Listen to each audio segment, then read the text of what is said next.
For more on this, let's bring in ABC News Political Director Rick Klein. Rick, we see this dramatic action by these Democratic Texas state lawmakers leaving the state. But just give us a reality check here. Will this change anything as far as stopping this from moving forward in Texas or getting movement on stalled federal voting rights efforts?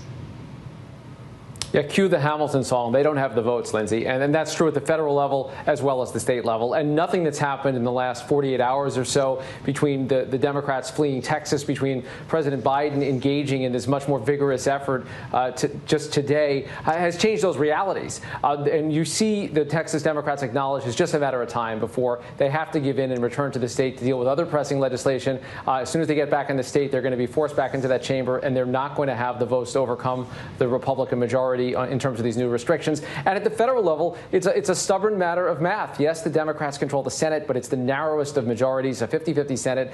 One senator, at least, we know opposes the package that Democrats are pushing forward on in terms of expanding federal rights and federal protections. And, of course, the filibuster stands there to get in their way. So there's nothing that's changed the very, very difficult math for Democrats at the state or federal level. And speaking of that, we've heard progressive Democrats continue pushing to change the rules of the filibuster to get this legislation passed, pointing to senators like Joe Manchin as standing in the way. But there's broader opposition to changing Senate procedures than just Manchin, right?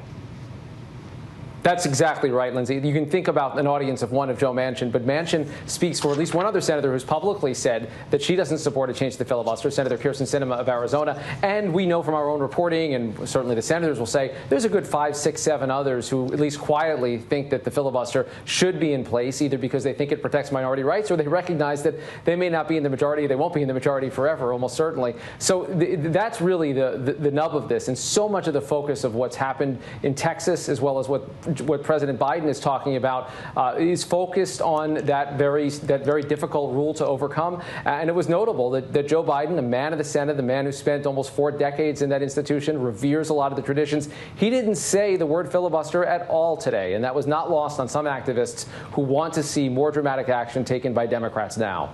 And, of course, we heard that forceful speech from President Biden today you were just referencing, including taking on false GOP claims about the past election being stolen. How important will that messaging be for Democrats in this fight?